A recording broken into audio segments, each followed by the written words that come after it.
La semana que viene en la sala Leopoldo Lugones va a haber un estreno y además un homenaje, un ciclo retrospectivo, pudiéndose visualizar las 5 películas que el director Alejandro Fernández Mouján ha filmado hasta el momento, con más este último que se llama paréntesis, 3 puntos suspensivos, El mismo río.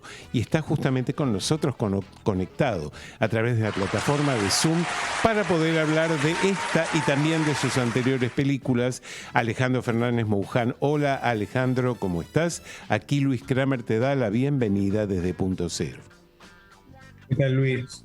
¿Cómo estás? Todo bien, un placer saludarte. Y vos sabés que se me ocurrió para comenzar esta nota, me parece que el paréntesis 3 puntos suspensivos da mucho tema para hablar, más que El mismo río, que es el título completo de tu película. No sé si estás de acuerdo con este aspecto que te estoy proponiendo. Sí, totalmente, porque además antes era mucho más, al principio era mucho más extremo el título, eran esos 3 puntos y nada más. Pero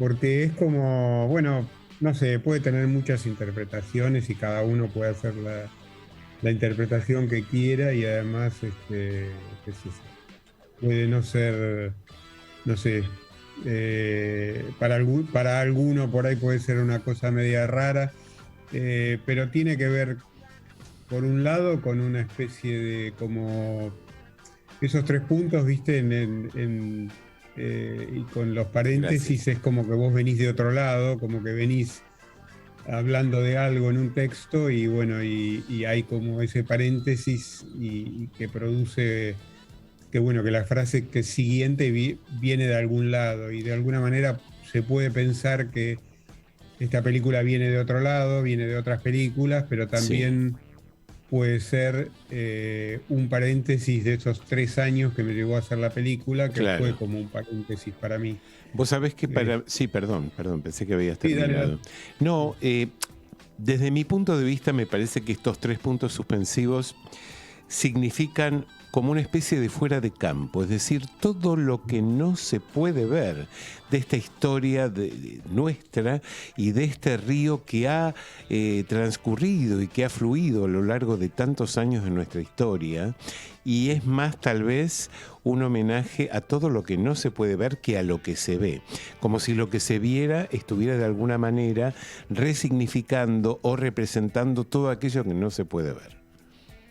Sí, también es algo, sí, bueno, es como que en el cine siempre hay una parte que no se puede ver, ¿no? Es una Exacto. parte, siempre hay algo que se ve, pero bueno, ¿qué es lo que no se ve? Porque siempre está lo que no vemos, eso es cierto, es como puede ser como un fuera de campo, o como, sí, lo que queda fuera de la película y que no es posible representar todo, ¿no? Eso es algo Claro. que lo sabemos, que las películas siempre son una síntesis o son una representación de una parte de un todo que a veces es mucho más complejo. Y bueno, y meterse con el tema un poco del río, de la naturaleza en general, es complejo porque muy difícil de abarcar. A mí Así me... que creo que Sí. tenés razón, es una interpretación posible y está muy bien. Me parece muy interesante que últimamente el cine se ocupe de la naturaleza, pero ya desde un punto de vista político, como dándole Ujú. el lugar que siempre mereció y del cual nunca se habló, ¿no? Como antes parecía que la naturaleza tenía un lugar decorativo y ahora, afortunadamente, se la está incluyendo en todas las propuestas ideológicas, políticas, históricas y demás, ¿no? Sí, totalmente. Sí, para mí fue como reivindicarme o volver a algo que la verdad que tenía como olvidado Ujú. o un poco dejado de lado, pero que siempre fue muy importante para mí, que es ese contacto con la naturaleza y de alguna manera esa naturaleza que siempre es como un poco el telón de fondo, ¿no? Como el Claro. paisaje o el telón de fondo y está bueno meterse con eso para ver qué hay ahí, ¿no? ¿Qué hay en ese fondo? ¿Qué hay en esos montes, en ese río, Claro. a través de esos árboles? del viento, de qué sé yo, de tantas cosas que están ahí, que siempre están, pero no son protagonistas. Claro. En este caso para mí era lo central, o bueno, es lo central en la película. Por supuesto que todo esto que estamos hablando está respaldado políticamente, porque hay dos segmentos, dos clips, Sí, uno que transcurre en Cuba y otro que transcurre en Bolivia, que me gustaría que sí. vos nos lo comentes. Sí, sí, bueno, es como un poco lo que hablábamos del paréntesis, ¿no? Fue Ujú. una época, de alguna manera, creo que justo aparecieron esos dos hechos, que yo estaba ahí en ese lugar y los registré muy caseramente porque aparecen en un celular, pero que de alguna manera me permiten hacer ese paréntesis entre noviembre del 2016, que es la muerte de Fidel, que es lo que aparece al principio, Ujú. y noviembre del 2019, cuando es el golpe a Evo Morales. Claro. Después en el medio no hay nada de eso, o sea, esos son como referencias que de alguna manera dan a entender, bueno, en qué momento lo ubican temporalmente a la película, ¿no? La ubican temporalmente y también políticamente, aunque después la película no habla de política en concreto, en Sí. forma directa. Eso es lo más directo que hay en la película, esos dos hechos, Ujú. pero de alguna manera funcionan así, como ese paréntesis, y como además porque, como te decía, fueron esos 3 años, en realidad fueron 4, pero yo ahí hago transcurrir 3, de lo que fue una de las épocas más duras que tuvimos que vivir últimamente, que fue la vuelta del neoliberalismo, Claro. no solo a nivel nacional, sino continental, ¿no? Y un poco eso por ahí es lo que me permite o lo que me da pie para decir, bueno, voy a mirar para este otro lado que no estuve mirando, digamos, Ujú. ¿no? Y es un poco eso, creo. Ok, y además en este documental hay una selección muy cuidada de textos que me gustaría que Ujú. nos cuentes por qué elegiste cada uno de estos textos y cuáles son. Mira, los textos fueron apareciendo a medida que iba a decir. Esta película es una película que nunca tuvo un guión, Ujú. nunca supe muy bien en qué iba a terminar. Yo empecé a hacer un registro muy intuitivamente de cosas que me atraían o que Ajá. me atraen, que tienen que ver, bueno, con los árboles, con la vegetación en general y con el río y con ciertos lugares del río que me interesan. Y los textos fueron apareciendo en esa búsqueda, digamos, en la misma búsqueda que estaba haciendo con las imágenes y el sonido. eh, Aparece un texto de Juan L. Ortiz que dice que entre los árboles, lo que habla es en un poema que dice que entre los árboles hay algo, o sea, hay un lenguaje, hay una comunicación, hay un lenguaje de forma muy poética, ¿no? No basado en las teorías que las hay científicas dentro de la biología, de cómo se comunican las plantas en general, los árboles y todo eso, sino que es desde el punto de vista totalmente poético. Se llama Hay entre los árboles ese poema. Vos sabés que hay Y una toma tuya, disculpame que te interrumpa, que si te sí, dejás llevar, hay una toma tuya de dos árboles, uno alcanza a ver un árbol que está besando a otro. sí, sí, sí, sí, sí, ¿Estás de sí. acuerdo? Mira, Sí, sí, totalmente de acuerdo. mira, Sí, sí, mira. sí. Es una imagen Muy fuerte. que la vi en ese momento y que me llamó la atención. Sí. Sí, sí, es un poco. Fíjate que además los textos, por lo menos ese texto está muy fragmentado. Yo no es que pretendo que la gente lea el poema entero, sino que son fragmentos Sí. y que tienen mucho que ver además con la textura, o sea, con la textura del papel, con la textura de la tinta, de la letra, de esa impresión media. Es un libro que yo tengo de Juan L. Ortiz, que es una edición vieja no sé, no me acuerdo si es de la Universidad de Santa Fe, en el cual las letras, viste, como aparecían antes cuando Sí. escribías a máquina, que a veces se salían medio del renglón o estaban medio. Ujú. Bueno, a mí me interesó mucho eso, por eso que está muy centrado en la imagen también del poema, Claro, claro. del poema en sí impreso. Ujú. Y Y después en algunos textos recurría a escribirlos yo a mano, y está mi letra, Sí. en una cita de Florian Pauque, que fue un jesuita que describe un poco la llegada al Río de la Plata en 1740 y pico, creo, si no me equivoco. Y habla del Río de la Plata. Yo estaba buscando textos antiguos que hablaran de las primeras visiones del Río de la Plata. Sí. Eso lo transcribí yo a mano, y después una cita de Haroldo Conti de su novela Sudeste, también, que es un renglón nada más de algo que dice en la novela que a mí me gusta mucho y que tiene como mucho, que puede interpretarse de muchas maneras, y que dice que todos sabemos que el junco cuanto más se corta más crece, ¿no? Con toda la implicancia política que esto ¿Cómo? tiene, con toda la implicancia política, ideológica que esa frase tiene, ¿no? Sí, sí. Sí, por eso da para mucho.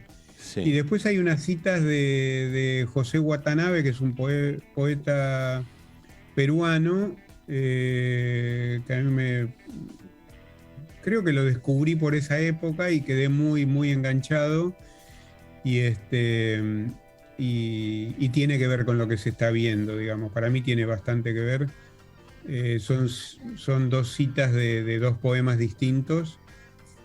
Y después creo que hay una cita más de 1600 y pico, que habla también del Río de la Plata, de un español que habla del Río de la Plata, lo describe, y como que le está haciendo una descripción al rey de España, y habla de lo que es el río, y por primera vez creo que aparece nombrado, él dice la Argentina. La Argentina o el Río de la Plata. Claro. Y cuando la Argentina todavía no era la Argentina. No era la Argentina, claro. Un virreinato. Exactamente. Sí. Y también, bueno, el título que completa ese paréntesis y los puntos suspensivos, que habla también de la idea de la permanencia. Estamos hablando del mismo río, el que presenció tantas cosas, ¿no? No, sí. Bueno, es un poco el mismo río que nunca es el mismo, digamos. Hay un juego ahí con el mismo río. No es una afirmación, pero es un río que siempre cambia, que nunca es el mismo. Hay de alguna manera una referencia muy fuerte, una frase que Borges lo usó, una de la que partió para muchos textos, que es esa frase de Heráclito que dice que nunca nos metemos en el mismo río, nunca entramos en el mismo río. Claro. Que da para muchísimo, ¿no? Para hablar del tiempo, de cómo las cosas pasan, de que nunca es lo mismo, y bueno, que por un lado es el mismo río, porque en concreto es el Río de la Plata, pero no es siempre el mismo. Claro, tal cual. Bueno, y yo entiendo que es una sucesión de imágenes lo que conforma el mismo río, pero si tuvieras que elegir una toma. Es difícil. Sí, entiendo que sí, y más en este documental. Pero vamos a intentar esta experiencia, a ver cómo resulta. Sí, a mí hay una toma que me gusta mucho, que son los juncos movidos por el río, por el oleaje del río. Claro. Es una toma que me sugiere como algo que me gusta, digamos, que me gusta estar ahí, que me gusta ver esa imagen, que esa imagen es como que ondula. Y que tiene que ver con la frase de Conti de alguna manera también, ¿no? Sí. Bueno, y esa imagen, por ejemplo, es una de las que más me gusta. Claro. Bueno, esta semana, como fuera dicho anteriormente, esta próxima semana se va a realizar una retrospectiva de tus películas. ¿Querés contarnos un poquito esto? Bueno, sí, esto surge de una invitación obviamente, de Diego Brodersen, que es quien dirige la Sala Está Lugones. programando la Sala Leopoldo Lugones, sí. Diego, yo le mostré la película El último río, y un día me mandó un mensaje por WhatsApp y me dijo, bueno, me gustaría mostrar la película, pero además creo que tengo una sorpresa que te va a gustar, y me dijo ahí que bueno, que tenía idea de que le gustaría hacer una retrospectiva. Sí. Y eligió estas 5 películas, que son 5 largos, documentales, que empiezan con un documental que hice en el 2001, que se llama Las Palmas Chaco, y están ubicadas cronológicamente. Se van a proyectar a partir del 23, digamos, en el orden en que fueron hechas. Ujú. O sea, Las Palmas Chaco, después viene Espejo para cuando me pruebe el smoking, después viene Pulqui, Un Pulqui, instante en la patria de la sí. felicidad, Los Resistentes y Damiana Krigi, que es la última, la anterior a esta, al mismo río, que es que la estrené en el 2015. Y bueno, esas son las 5 que anteceden y que de alguna manera en un momento se exhiben paralelamente, porque en general estas de la retrospectiva se van a exhibir algunas 2 veces y algunas 3 veces, depende de las duraciones. Y en un momento, esto empieza el 23, el 25 se estrena el mismo río y paralelamente se van a estar exhibiendo hasta el 30. Ok.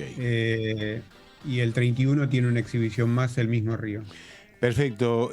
Alejandro, te deseamos mucha suerte con esta retrospectiva y con el estreno de este último documental, El mismo río, y esperamos poder hablar con vos en cualquier momento próximamente, con más documentales, por supuesto. Bueno, Luis, te agradezco muchísimo, como siempre. Siempre me has tenido presente y eso te lo agradezco en los estrenos y todo. Lamentablemente no, bueno, antes era como presencial. Sí, recordé que hace 7 años habías venido al piso y habíamos estado charlando. Que recordaba justamente que hace 7 años habías venido al piso de la radio donde estábamos, que habíamos tenido esta charla presencial, pero estoy casi seguro que la próxima vez va a ser presencial nuevamente. Bueno, ojalá. Te mando un gran abrazo y te agradezco. Un abrazo fuerte para vos también, hasta cualquier momento y suerte. Fue la palabra de Alejandro Fernández Mouján, director del documental El mismo río. Y ahora sí nos vamos al último tema musical del día de hoy. La última canción, que ya es un clásico aquí, corresponde a la película Los tipos malos. El tema central de esta película se titula Bad Guy y lo interpreta Billie Eilish. Aquí la escuchamos.